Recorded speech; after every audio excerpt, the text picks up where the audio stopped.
Madonna is an American pop icon, a revolutionary who remains one of the most influential figures in American music and culture. Every time she needs to reinvent herself, she manages to do it, from the sexy kind of symbolism that she brings with her clothing to this more sophisticated glamour now. I mean, she's ever changing. Madonna is a material girl who made it through the wilderness to become one of the most enduring icons and entertainers of all time. Her fame has endured for decades through reinvention and the fact she refuses to let go of her stranglehold of cool. It's kind of like you see her on stage, but then you also see her on the red carpet or going out to dinner, and she's kind of emulating the people that she's playing in either her music videos or in her movies. Madonna has the unique ability to fascinate the media with her music, music videos, controversial publicity, and her sexuality. The way that she's been brought up over the past 30 years in the spotlight, you know, in front of all these millions of people, the adrenaline rush from being at the shows, it'll only spur her on to her next kind of look. There is so much more to Madonna than meets the eye. She is an astute businesswoman and an inspirational mother. Well, to a certain extent, there's the life that I live out in the public, the life that I present to the public, and there's hopefully my private life that people don't know anything about. And I think that the only way to maintain sanity, being a person, being a public figure or a celebrity or whatever you want to call it, is to have a private life and to be very clear, you know, which is which. Madonna is recognized as one of the world's top-selling female recording artists, and her name is crystallized in music history. Madonna Louise Siccone's adolescent years were in the disco era of the 70s, when Diana Ross ruled the charts. Having lost her mother to breast cancer at an early age and enduring a strained relationship with her father after he married their housekeeper, she became a rebellious teenager. Madonna didn't shave her underarms or wear makeup like other girls. She studied hard and got good grades and was determined to be somebody. She was a disciplined dancer who graduated from high school a semester earlier than her peers and won a full dance scholarship at the University of Michigan. She dropped out of college after only 2 years of study in order to move to New York and further her dance career. She sent her resume and a demo tape to Millennium Records to the attention of Jimmy Lenner and was rejected. Lenner wrote, "The only thing missing from this project is the material. I do not feel that she is ready yet." If it weren't for this rejection letter, Madonna may have been put on a totally different career path. Millennium Records were not a big label. They had a small marketing budget. Eventually, Madonna signed with Sire Records, which was owned by Warner Brothers. Well, she's a rags to riches story. She came here and she came to New York City in 1978, and with $37 in her pocket, and scraped and scratched, and was and persevered, and became a great temptress songwriter, and she became one of the great performers, and she has reinvented herself over and over again, which is really unprecedented. And she's sexy, she's a siren, she's a star, she's done movies, she's a legend. She's Madonna. Controversy has always kept her in the headlines. She famously penned the lyrics of her hit single, Like a Prayer, and the music video saw her attached to a crucifix, which shocked many. The Hollywood marriage of 1985 was that of Madonna and Sean Penn. The phrase, opposites attract, was never more appropriate. Madonna was driven and fueled by press adulation and attention, while Penn absolutely loathed it. The union only lasted 4 years. Madonna's career was going from strength to strength as she set the fashion trends of the 80s. Back in the beginning of the 80s, when she was very first starting, she was favoured for her tutus, little lace gloves, Wayfarer glasses. Madonna's fame and success was not limited to the United States, and in 1987 she took her show on the road. When she touched down at Heathrow Airport in the UK, Madonna mania hit fever pitch. The Who's That Girl tour was Madonna's first world tour, taking her to Asia, North America and Europe. She played 4 concerts in Britain to over 250,000 people. She's fantastic. She's just the best singer around at the moment, the best singer ever. I like her music, but she's such an extravagant person as well, and she's got such an image. The concerts in the UK received positive feedback from critics, praising Madonna for her showmanship and exquisite style. She also won the respect of the English media. I think she's an ambitious woman, and I say that because she's done things very shrewdly. She went to New York to make it from Michigan. She associated with and moved her way through all of the top producers, and thus got a sequence of hit records that to the point where finally she herself could call the shots. Madonna then made her acting debut in the stage play Speed the Plough on New York's Broadway. It was one of the most eagerly awaited show business events of the year. I know that you're frightened. I know what you are, you see, that's what I'm telling you. I'm frightened? I know that you are. Well, it's exciting. I mean, she's you know, a legend. She's talented. She's wonderful. Everyone's curious about, you know, what she'll do on a Broadway play, and she's really great. The play was a box office success even before opening night, in part because of the star power of Madonna and acclaimed actors Joe Mantegna and Ron Silver. Advance ticket sales exceeded $1 million. Madonna played the role of Karen, a temporary secretary in a Hollywood film producer's office. The play generally received good reviews during its time on Broadway. It's about 2 exhilaratingly foul-mouthed, joyously bad-tempered, mean-spirited, cynical guys, and their sort of adventures with this temporary office secretary who is Madonna. After the opening night, she was hounded by the press and asked to appraise her own performance. Madonna, how do you feel the performance went tonight? Madonna, how do you feel it went tonight? It went great. But when she fronted up to the cameras inside, she had a more considered answer to the same question. It felt like really good sex. Sex has been a focal point of Madonna's image throughout her career. One of her most famous fashion statements was the Jean-Paul Gaultier conical corset, designed for Madonna's Blonde Ambition tour. The corset, at the time, was considered very avant-garde and kept Madonna on the front line of fashion trends. Probably her most iconic clothing moment is the conical bra, the flesh tone with the black wide leg pants. Madonna has never been afraid of pushing the limits. In 1990, the Independent Broadcasting Authority in the United Kingdom banned her music video, Justify My Love, from being broadcast before 9 p.m. at night. The clip was considered too sexually explicit. The music video gained Madonna more free, controversial publicity. Well, I really feel that Madonna has plumbed the depths of hype. It's less of a pop promo video and more of a soft porn movie. It's really taking the public for a ride. It's got very little to do with music. What's actually happening on the screen is irrelevant to the hum, which is the music in the background. The music itself is extremely good. Unless one takes the view that all pop music is appalling, then I don't see that how you can take that, how anyone can take that view. I don't think it's an agent for corruption either. I think actually the video itself is a justifiable work of art in its own form. 2 years later, she used her sexuality again to whip up another media frenzy, ahead of the release of her ambiguously titled book, Sex. The metal-covered book, sealed in plastic, contained full frontal nude shots of the author, as well as graphic sexual fantasies.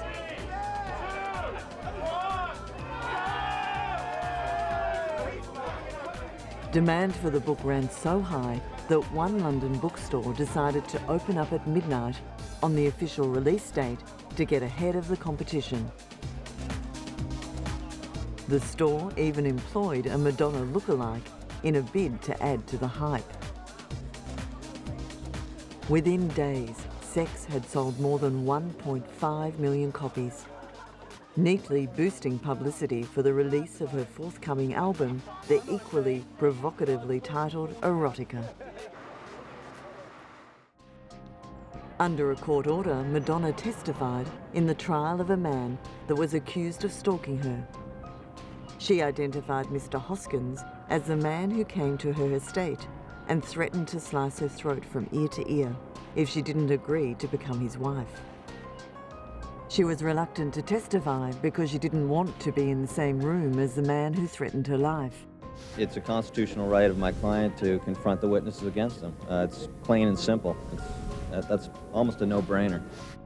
During her painful testimony, Madonna said, "I felt incredibly violated and even more frightened," adding she suffered nightmares as a result of the threats. Well, she obviously wasn't too happy about being in the courtroom. A couple of moments when describing some of her fears and nightmares that she claimed resulted from what she believes to be the threat the defendant posed against her, she appeared to be on the verge of tears. Admittedly, once or twice she was a little snippy. The judge told her to be specific at one point, and she responded, "I was being specific." But other than that, it was a very subdued Madonna. And she did testify that as she sat there, she was still frightened of Mr. Hoskins, the man she claimed stalked her and threatened her, as he sat perhaps 20 feet from her. While she's enjoyed runaway success in almost every aspect of her creative life, it's fair to say that Madonna's assault on the big screen has been somewhat less effective. She rebounded her acting career with a Golden Globe winning performance in the big screen adaptation of the musical Evita. Still, even that triumph brought its controversies, with protesters in Argentina complaining that she had cheapened the image of real-life Evita. I think the most amazing thing about her life story is that she came from nothing and rose to such power and had such a great influence on her country. And when I found out a little bit about her, I wanted to know more. And the more I knew, the more I wanted to know. Madonna and her co-star, Antonio Banderas, were forced to endure a rather intense press conference in Buenos Aires as journalists aired their disappointment in Madonna's portrayal of Evita. Well, I can't say I didn't feel hurt by them, but truthfully I think that the negative remarks that people have made are based on things that people don't know and don't understand. And I urge you all to form your opinions after you see the movie. On a happier note, age 38, Madonna celebrated the more traditional role of motherhood. She gave birth to a baby girl named Lourdes Maria Sacconi Leon at the Good Samaritan Hospital in Los Angeles. The father, Carlos Leon, was Madonna's personal trainer. Earlier, Madonna said half-jokingly on television that she planned to find a suitable candidate for the fatherhood gig by taking out a personal ad. I am here to ask you, to beg of you, to plead with you. Please, please, from the bottom of my heart, stop sending baby gifts to my home. There's no room. Sometime later, she hit the promotional trail for the historical musical Evita. I was extremely passionate about it. I knew that it was a chance for me as an actress and a singer to do things I had never done before and to push myself and to grow. For years, Madonna sought recognition as an actress, and finally her role in Evita won her the respect that she desired. It's widely agreed that Evita is Madonna's best film to date, and that her success in the movie is actually due to the fact it's a musical. Her singing is naturally superior to her acting ability, so a movie in which she sings most of the time is logically a better vehicle for her. Madonna also won high praise from the film's director, Alan Parker. She's extraordinarily professional, amazingly hardworking, always brilliantly prepared, and she's extraordinarily special and charismatic.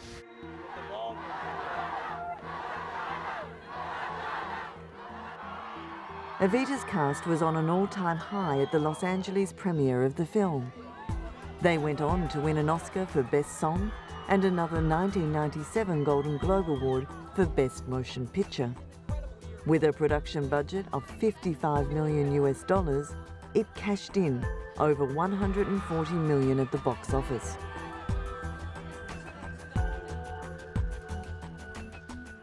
Madonna then returned to the recording studio for the first time in 5 years. She recorded the album Ray of Light. The sound was heavily influenced by electronica, techno, trip-hop and drum and bass, thereby updating her classic dance pop sound from the late 90s. This was another example of Madonna evolving and keeping a step ahead of the times. All I can tell you is that people seem very consumed with the idea of me reinventing myself. I disagree. What I've been doing, in my opinion, is I've been slowly revealing myself, taking off the layers and getting closer and closer to who I really am. And I think the difference is, because of certain events in my life, I think I really looked at myself in a more truthful way than I have in the past, and faced myself in a more fearless way. So if there is a difference, that is the difference. Madonna's move towards techno surprised many, but the combination of Madonna and producer William Orbit working together created the sound she was seeking. For the past couple of years, I've really been listening to a lot more sort of electronic, techno kind of music. But one of the things that I thought was interesting is that, in my opinion also, I don't really think that techno music is very emotional. Well, I like the sound of it, and I like the energy of it. There's nothing very personal or intimate about it. So my idea was that I wanted to take that sound and make it more personal and intimate. And William Orbit has done several remixes for me in the past that I really liked, and I just thought, well, why give him something when I'm finished with it? Why not start the process with him? And so I called him up to write music with me, and it went very well. So then I decided, when I heard the results, because the first song we wrote together was the first song on the record, Drowned World, I just loved the way it sounded. And then I decided, this is how I want my record to sound. Madonna returned to the movie set to work on the production of The Next Big Thing. She teamed up with real-life friend Rupert Everett to co-star in the film. Madonna played the part of Abby, who is unlucky in love and yearns to have a baby. She has a one-night stand with a gay landscape gardener, and the couple agree to keep and raise the child together. Whilst filming, Madonna fell in love with Guy Ritchie, a British film director. Before too long, Madonna would be having another baby of her own with her newfound love. A pregnant Madonna arrived at the premiere of The Next Big Thing with Guy Ritchie in tow. It was announced that Guy Ritchie and Madonna would marry in 2000, and she gave birth to their son, Rocco John Ritchie, in the same year. After they wed, Ritchie began focusing his filmmaking on his wife. He directed her in the music video, What It Feels Like for a Girl, and numerous other films with varying success. Rocco's christening was held in the small town of Dornoch, Sutherland, in Scotland. Hundreds of locals gathered at Cathedral Square in the hope of seeing the couple on their last public appearance before their wedding the following day. Madonna was beaming as Guy Ritchie carefully carried their 4-month-old son in his white christening robe.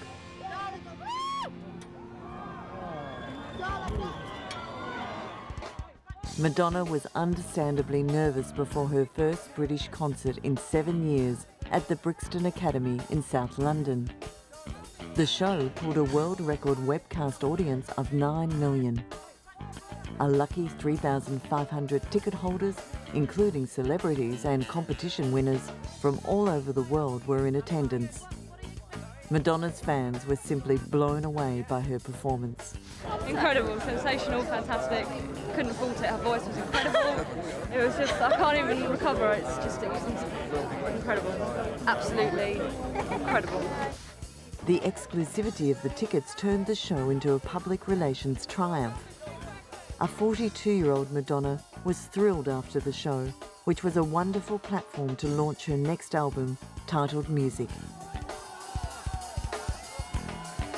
Madonna was embroiled in more controversy when she cancelled the release of her video, American Life, out of sensitivity and respect for the armed forces.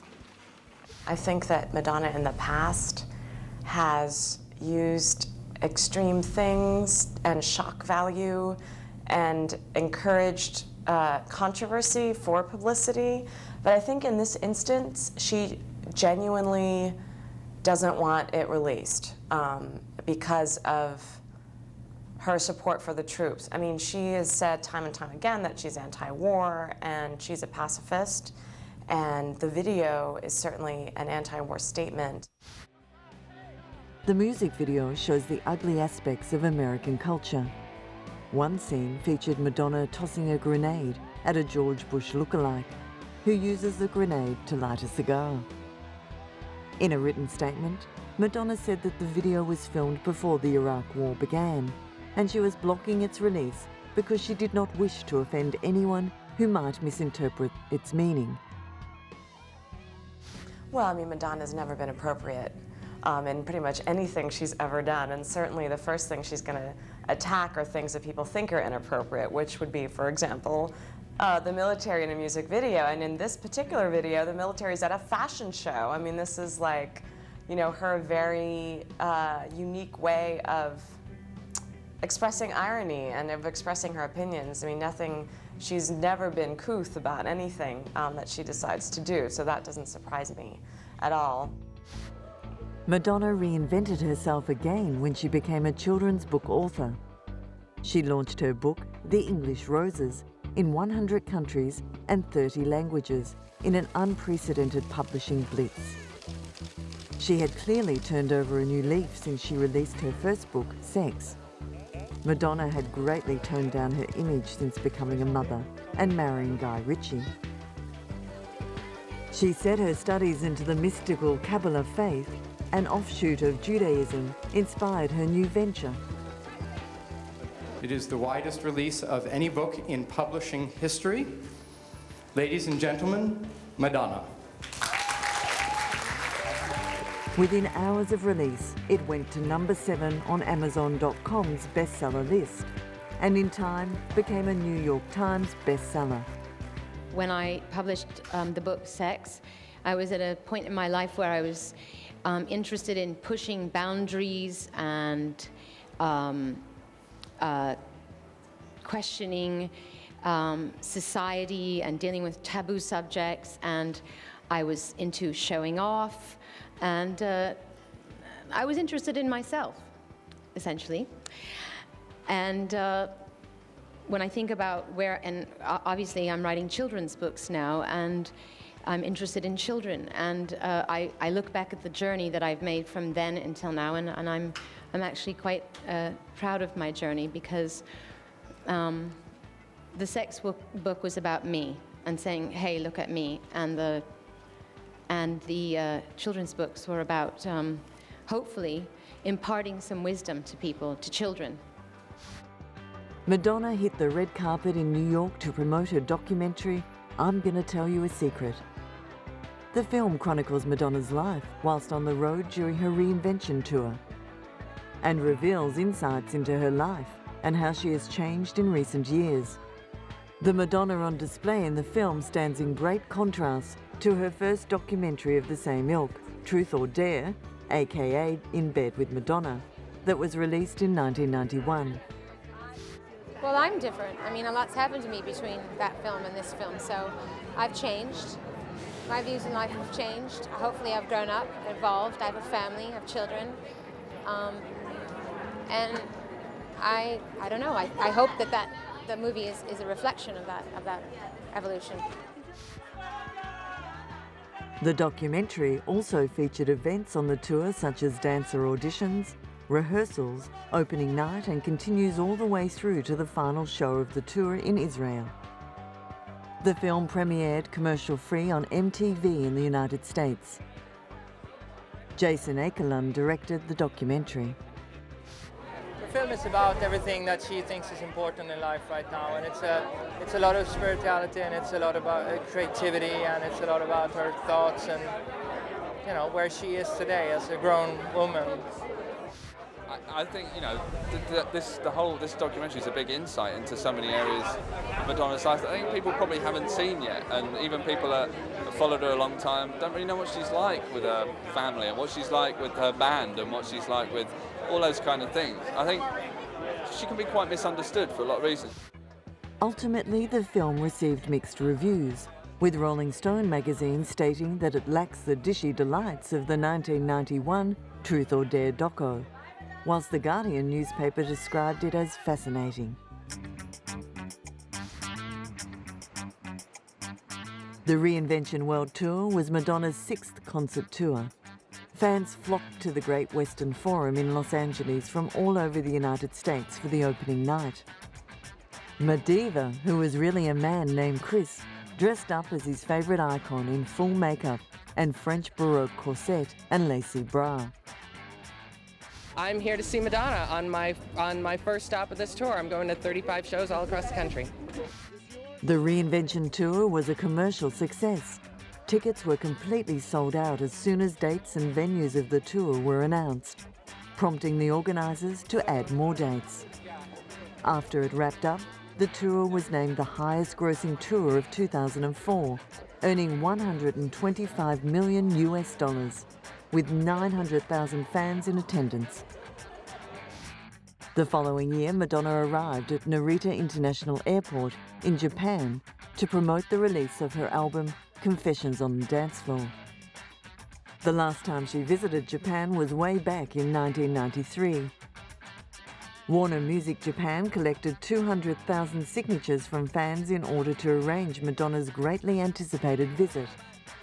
She was enthusiastically welcomed upon her arrival.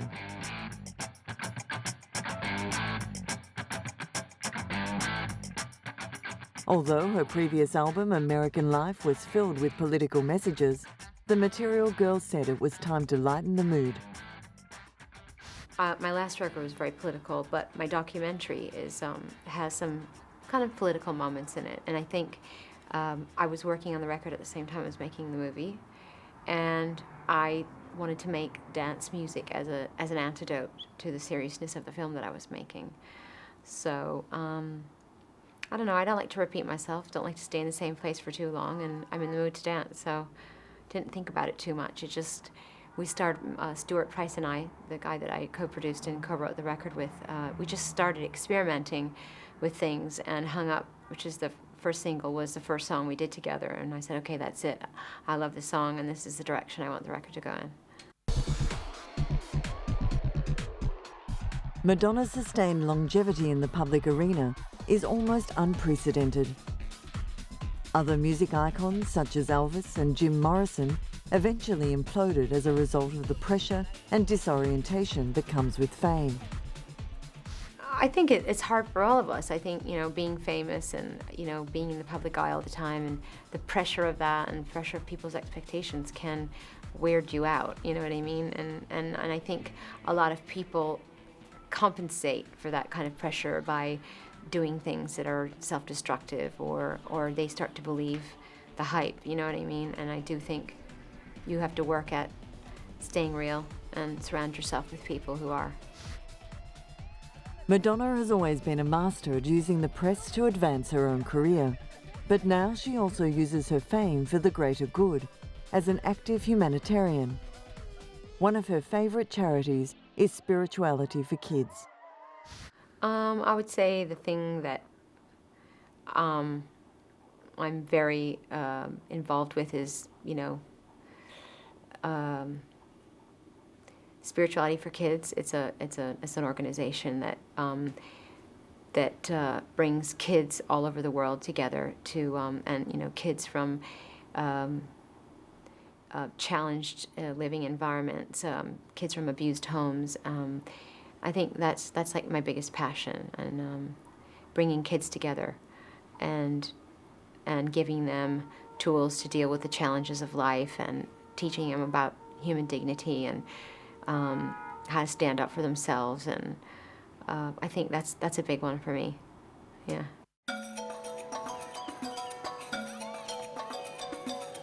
Madonna took a field trip to Malawi in Africa in a bid to improve the lives of thousands of needy orphans.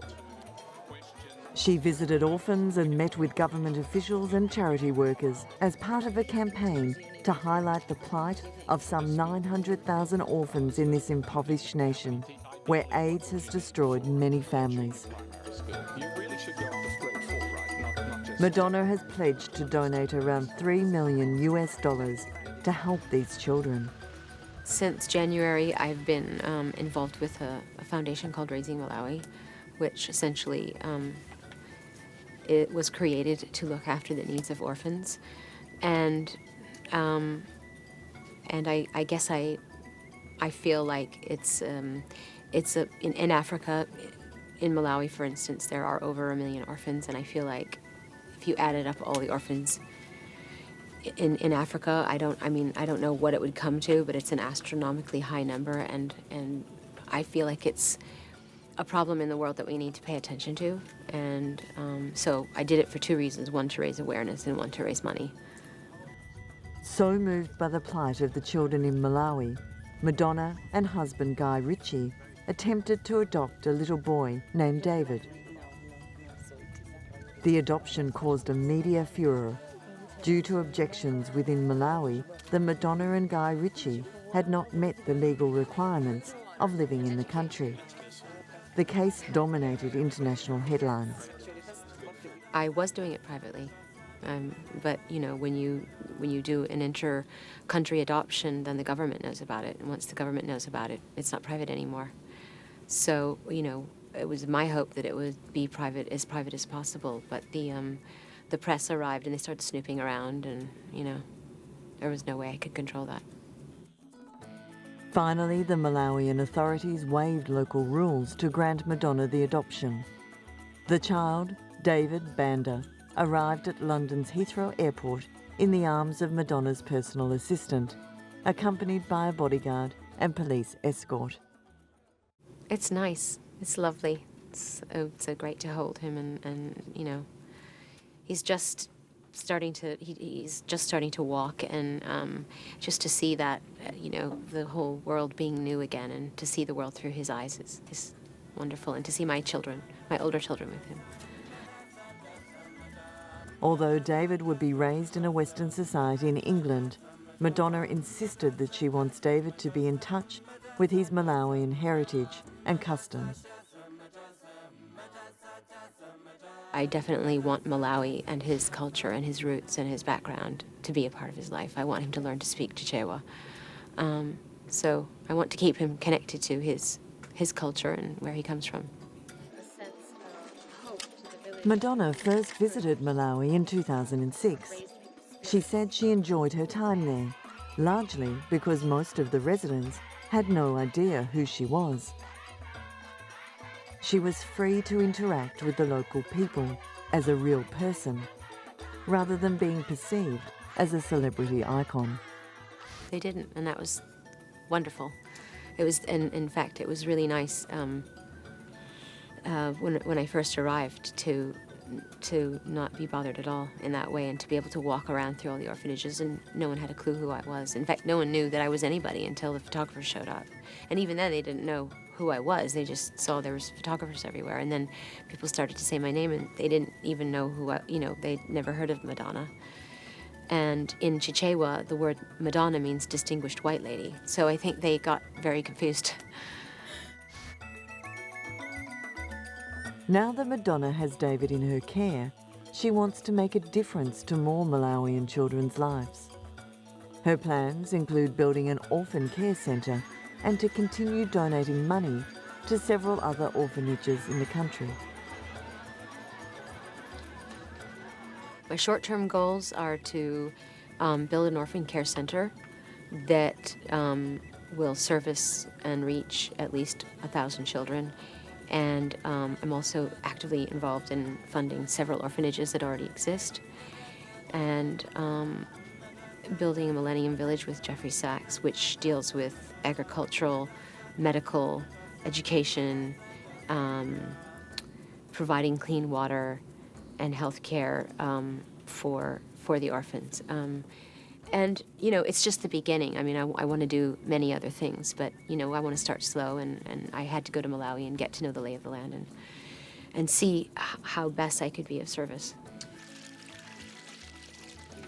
Madonna published another children's book, Too Good to Be True, with 100% of the proceeds benefiting Malawian orphans. She also wrote and produced the documentary, I Am Because We Are. The film tells the story of the orphans in Malawi and won several awards. Well, I want things to do well. I would be lying to say that I didn't want whatever I work on, I would put my, you know, time and effort into. I want people to enjoy what I do and to I want people to like what I do. That's the whole point of being in the entertainment business. But I have to, you know, I worked as hard as I could on my TV special, just as an example, and now all I can do is let it go and hope for the best. And you know, that goes for my children's book. You can only worry so much. Not one to lay idle, Madonna then released her hit album, Hard Candy, which featured the lead single, 4 Minutes to Save the World, a collaboration with Justin Timberlake. The song achieved worldwide success by reaching #1 in 21 countries, giving Madonna her 37th top 10 single. In turn, breaking the record previously held by Elvis Presley as the artist with the most top 10 hits. To a certain extent, I think the first single, 4 Minutes to Save the World, is, you know, kind of the axis with which the rest of the album rotates off of, because there's a sense of urgency to it. And there's a sense of seriousness about it, but at the same time there's a sense of fun and levity. So I think you get that through the whole record. Madonna travelled to Paris, France to perform at the Olympia Theatre to promote the new album. About 1,500 people managed to secure seats for the promotional concert that lasted 35 minutes.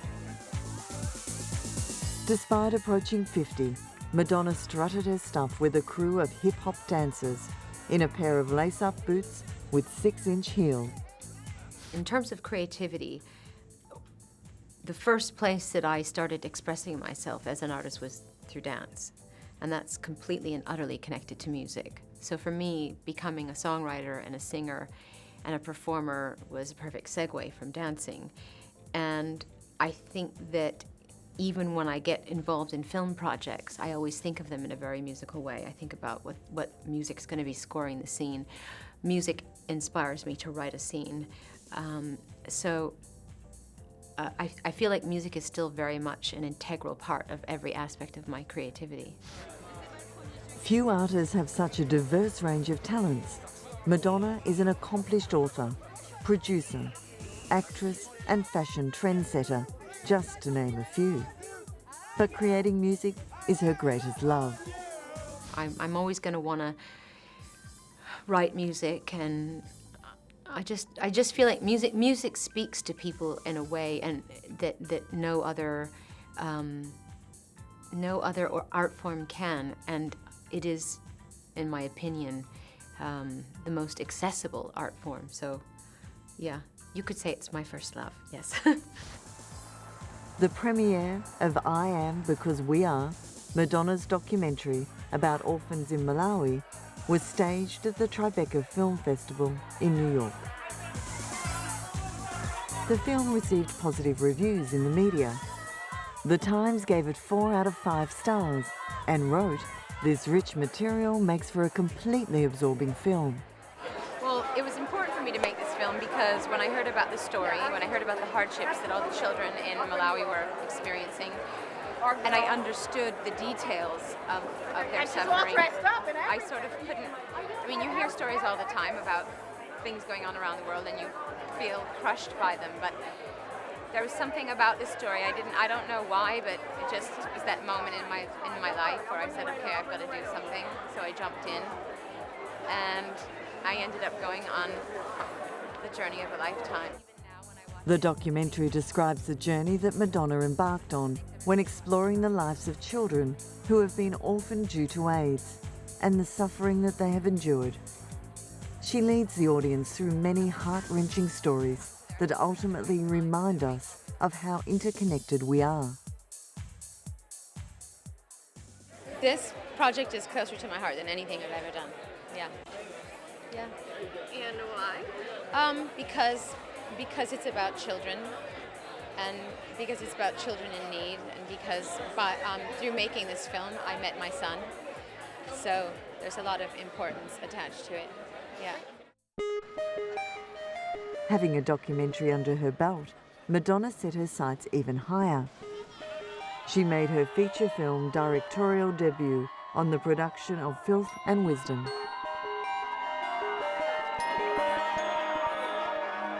When Madonna asked husband Guy Ritchie for advice about directing the film, he told her the key was to exude confidence.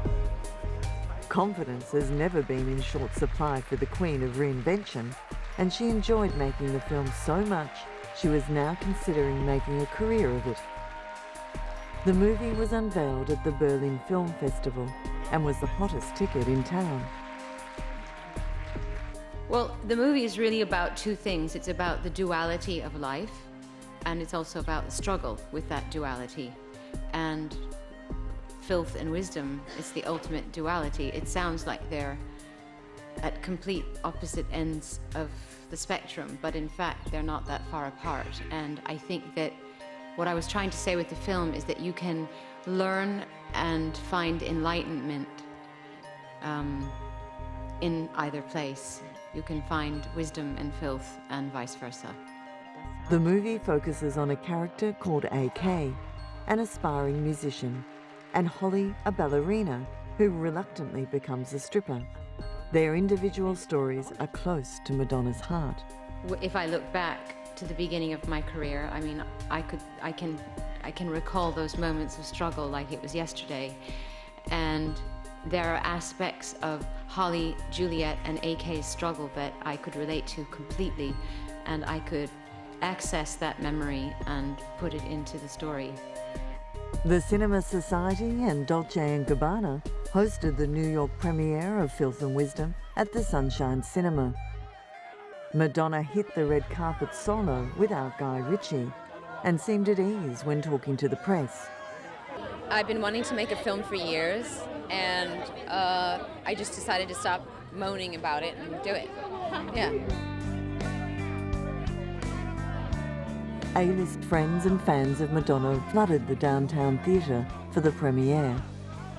Eugene Hutz, who played the part of AK, spoke highly of Madonna's ability as a director. Very good, very enthusiastic, very upbeat, and very scrupulous about most of the details, and also knowing where to let go and let somebody do their own thing, you know.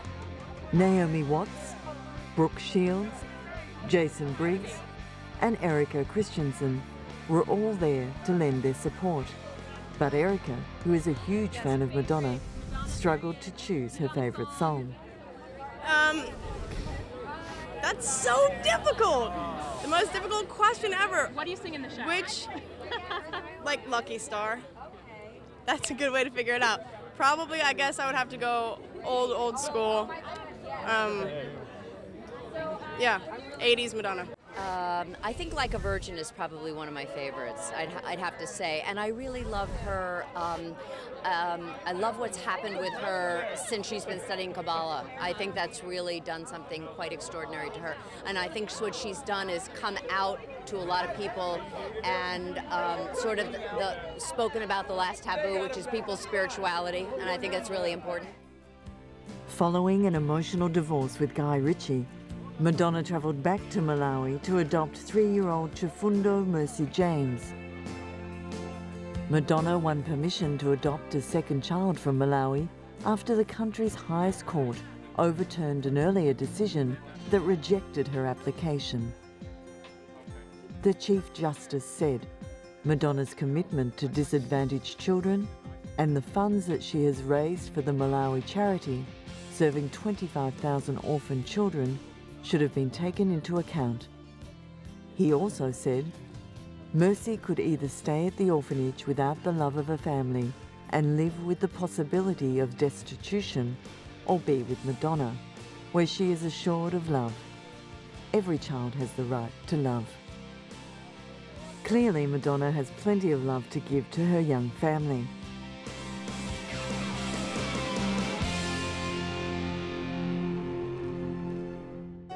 Madonna's fascinating career spans decades. Her journey has not always been an easy one, but this strong-minded woman has found unrivaled success through self-belief and determination. I know that, I've earned the position that I'm in as a celebrity, as an artist, as a singer, and that came through a lot of hard work. And it was, it's had a lot of ups and downs, and, I know the meaning of hard work, and I know that anything that's important you have to earn, and comes with struggle. If anything, the struggles in her personal and business life have only made her stronger. But now, in her 50s, for how much longer can she remain on the top of the charts? Then there is no reason why her career can't go into her 60s. I mean, when you think of Madonna when she emerged in the early 80s, with Holiday, nobody would have believed that in 25 years' time she would still be having #1 hits. So it's no less remarkable that in 10 years' time she was doing the same thing. Few before her have sustained the longevity of her career, but the Material Girl remains optimistic that she will continue whilst the passion still burns. I don't see it coming anytime soon, but you never know. If I stop loving what I do, that's when I stop doing it. While she remains adored and revered by her legions of fans worldwide, there seems to be no reason for her success to diminish. But does she have any regrets about her life? No big regrets. I think if, I get a bit freaked out by some of my hairstyles and a few outfits, some hideous photographs, I don't know, things like that. Maybe a few guys I dated, but nothing too big, right? Well, the same regrets we all have. If hairstyles and bad dates are her greatest concerns, she has enjoyed a happy life that continues to evolve. She is a woman that has changed the entertainment industry forever. I would like people to think of me as a revolutionary. Yeah. Few women have had as much power in the entertainment industry as Madonna, and the Queen of Pop doesn't look like she's slowing down anytime soon.